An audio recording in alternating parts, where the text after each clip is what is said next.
Je suis une grosse nulle. Personne ne pense que je suis capable d'accomplir de grandes choses. Je sais que je raterai tout ce que j'entreprendrai. Je ne crois plus que je peux réussir. Je suis persuadée que je ne vaux rien. J'ai arrêté de me dire que j'ai confiance en moi. Je suis convaincue d'une chose. Je suis quelqu'un d'inutile.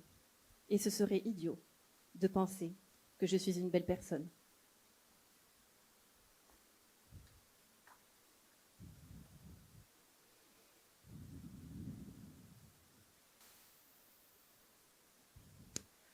Ben voilà, ça c'est moi, il y a quelques années, quand j'avais confiance en moi. Et je me retrouve devant vous aujourd'hui sur la scène des rôles modèles féminins.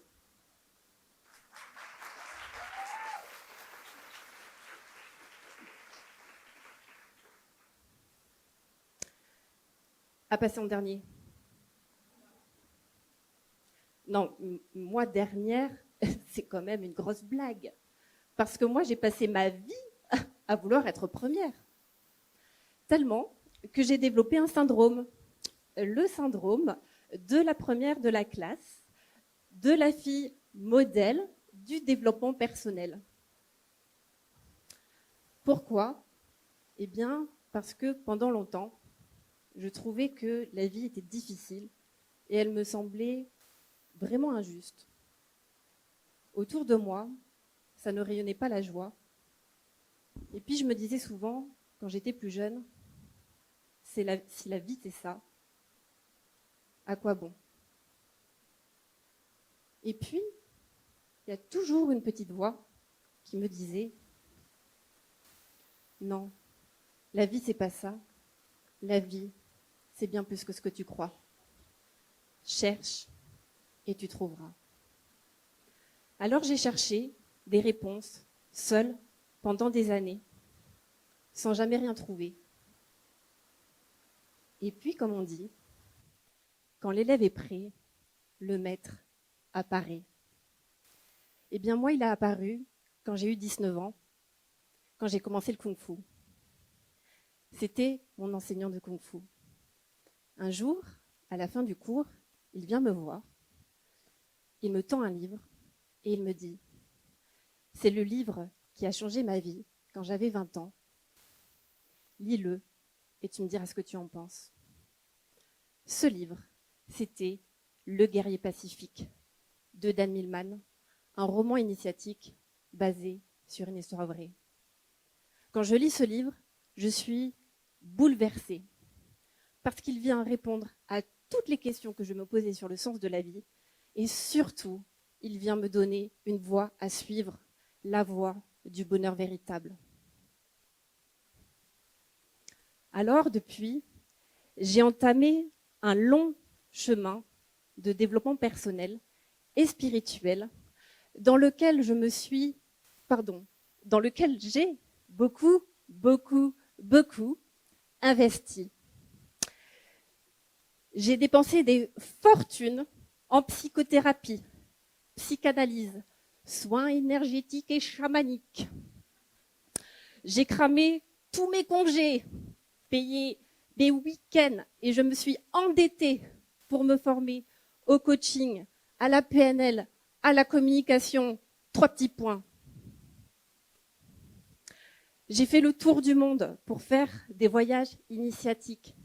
Je suis partie au Ladakh rencontrer des chamans tibétains. Je suis partie en Thaïlande faire une éléphante thérapie. Je suis partie au Mexique faire une hutte de sudation et je vais bientôt rencontrer les guerriers Maasai au Kenya. Ah ben c'est pas tout. Comme une bonne première de la classe du développement personnel, j'ai aussi posé mes intentions pour ma journée que j'ai jamais respectée. J'ai fait mon tableau de visualisation que j'ai jamais regardé. J'ai lu des dizaines et des dizaines de livres en développement personnel que j'ai jamais terminé. Et puis, j'ai voulu faire comme le Dalai Lama. j'ai voulu méditer, me lever à 4 heures du matin pour méditer pendant 21 jours d'affilée, puisque nous savons tous que pour créer une nouvelle habitude, il faut pratiquer pendant 21 jours d'affilée. Pour me rendre compte que j'étais pas plus éveillée, mais j'étais surtout éclatée. Et puis, comme je suis aussi spirituelle, j'ai aussi pris refuge dans le bouddhisme. Et puis, quand on m'a dit qu'il fallait réciter le même mantra 400 fois par jour, ah ben je l'ai fait. Un jour. Est-ce qu'il y a d'autres extrémistes du développement personnel comme moi dans la salle?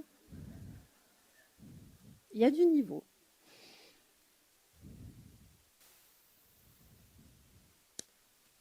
Et puis, septembre 2017, je vais faire une retraite un peu particulière qui va complètement me bouleverser et complètement changer le regard que je porte sur moi et sur l'amour de soi. Le principe, répondre à la question « Qui je suis ?» 12 heures par jour, pendant 6 jours. Je suis un peu extrême. Au début, ça se passe relativement bien. Et puis, on arrive au 3e jour. Je suis en méditation. Et là, j'ai des images de personnes sans domicile fixe qui traversent mon esprit. Et je ressens une profonde tristesse. Et cette tristesse se transforme progressivement en compassion. Et cette compassion en une force d'amour incroyable. Et là, je me dis, waouh, j'ai la force d'amour de Mère Teresa en moi et la compassion du Dalai Lama. Je ne suis qu'amour. Je me sens vraiment comme un distributeur automatique d'amour. Genre, vas-y, prends. Et je me dis, c'est bon, j'ai trouvé qui je suis. Je ne suis qu'amour.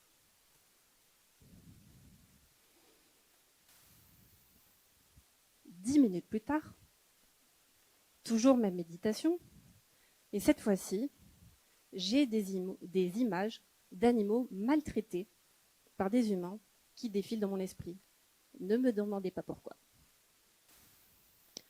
Et là, je suis d'abord choquée par ces images qui sont hyper violentes et je ressens une colère, une rage, une violence monter en moi.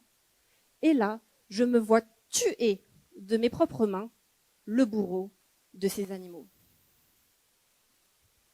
Et là, je me dis, waouh, j'avais jamais vu que j'avais une telle violence en moi. Et là, je prends conscience et je me dis, j'ai la force meurtrière d'Hitler en moi. Et là, je suis un peu perturbée parce que je me dis, attends, il y a 10 minutes, je me racontais que j'étais Mère Teresa, et là, je vois qu'il y a Hitler en moi. Mais du coup, qui je suis? La retraite se poursuit. Et puis, je descends de plus en plus loin dans mes profondeurs. Et forcément, je contacte de plus en plus mes peurs. Et là, je commence à toucher du doigt une de mes peurs les plus profondes, la plus profonde, qui est ma peur d'être rejetée et ma peur, du coup, ma peur de ne pas être aimée.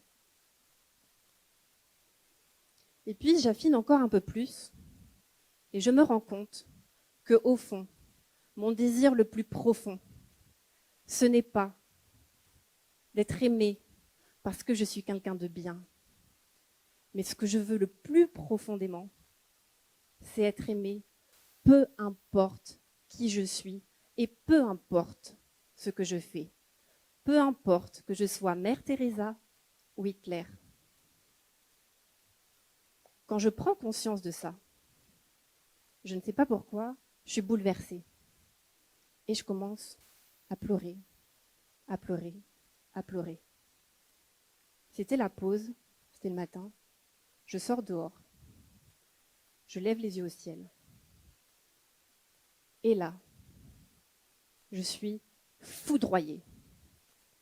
C'est tellement fort que tout mon corps se met à trembler, à vibrer, et je m'écroule par terre.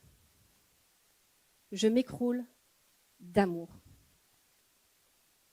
Et là, je comprends, je réalise dans toutes les cellules de mon corps que j'ai toujours été aimée de manière inconditionnelle par cette présence qu'on appelle Dieu, l'univers, le grand tout, la vie, la conscience, appelez ça comme vous voulez. Je suis transpercée d'amour. C'est tellement fort que je vais me mettre à pleurer et à rire comme une folle pendant 1 heure. Mon mental explose. Et là, je réalise, au fond, j'ai toujours été aimée. Et la seule personne qui ne m'aimait pas, c'était moi. Et là, je comprends. Me choisir, m'aimer, c'est me choisir. Et me choisir, c'est de se dire oui sans condition.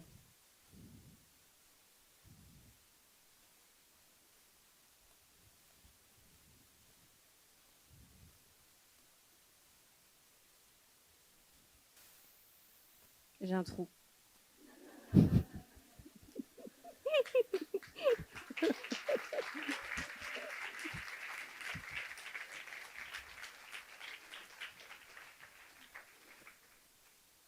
C'est se dire oui sans condition. Ce que j'ai compris, c'est que, en tant qu'être humain, je suis dualité.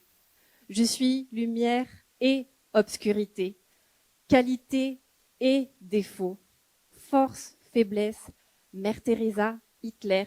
Ce sont 2 facettes de la même médaille. Nous n'avons pas à choisir, nous sommes les 2. Et la plupart du temps, quand on a l'impression, comme on a l'impression que la vie nous demande d'être parfait, eh bien, on va vite de profil, en mode hiéroglyphe. Et donc, on va montrer aux autres uniquement notre profil le plus sexy, en l'occurrence le droit pour moi. Et on va interagir avec les autres comme ça. Moi, un profil gauche? Ah non, je crois pas, non. Moi, m'énerver et juger? À quoi bon?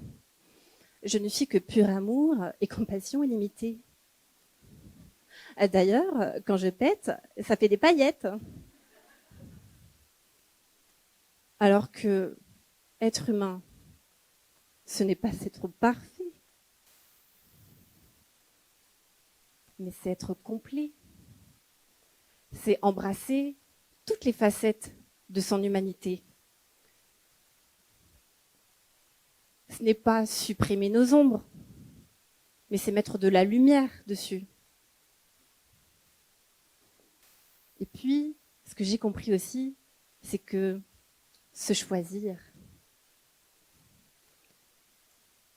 c'est se foutre la paix et s'autoriser à merder. C'est dire oui à qui on est, ici et maintenant. J'ai encore un trou. C'est dire oui à ces trous. J'ai le droit de merder, c'est ça. C'est dire oui à qui on est, ici et maintenant. C'est remplacer les « je ne devrais pas » par « j'ai le droit ». J'ai le droit d'être en colère. J'ai le droit d'être triste. J'ai le droit d'avoir peur. J'ai le droit de me planter. J'ai le droit d'être jalouse. Non pas que c'est ma préférence, non pas que c'est bien, mais parce que c'est ce qui est ici et maintenant. Se foutre la paix, c'est arrêter de résister à ce qui est, et vraiment intégrer que dans la vie, tout marche par paire. Tu veux être heureuse? Dis oui à ta tristesse. Tu veux être forte? Dis oui à tes faiblesses. Tu veux réussir? Dis oui à l'échec. Se foutre la paix, c'est vraiment passer de ça à ça.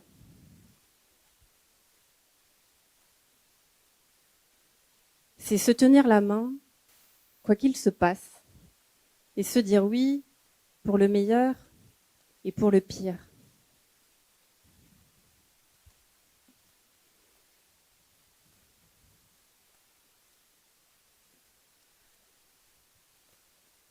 J'aimerais partager avec vous un texte que j'ai écrit et je vous propose de l'écouter les yeux fermés.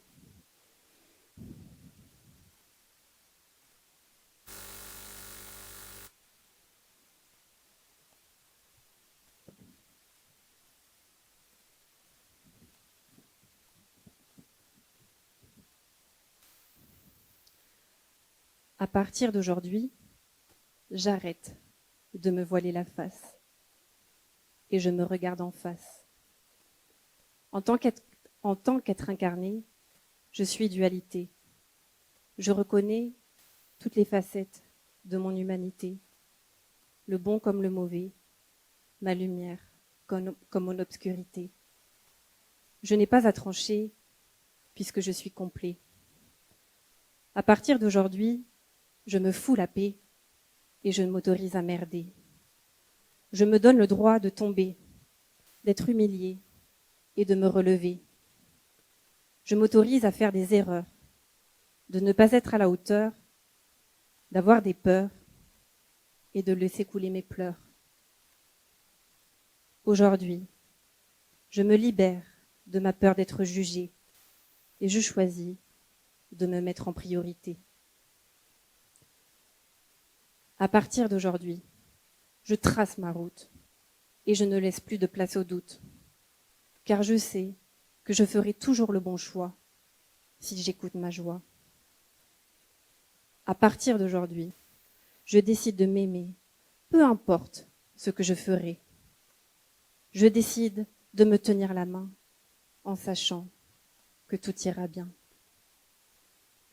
Aujourd'hui, j'arrête de vivre étriquée. Je décide de voler plutôt que ramper. Et je me connecte à ma divinité. Aujourd'hui, pour le meilleur et pour le pire, je me dis oui. Je me choisis.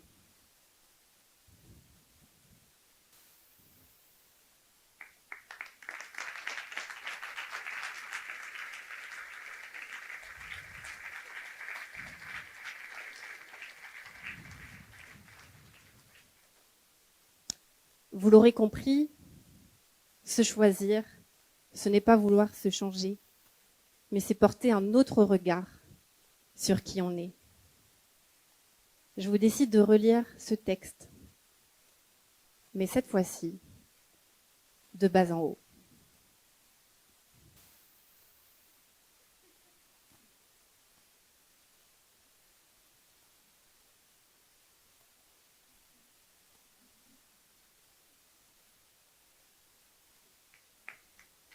Merci.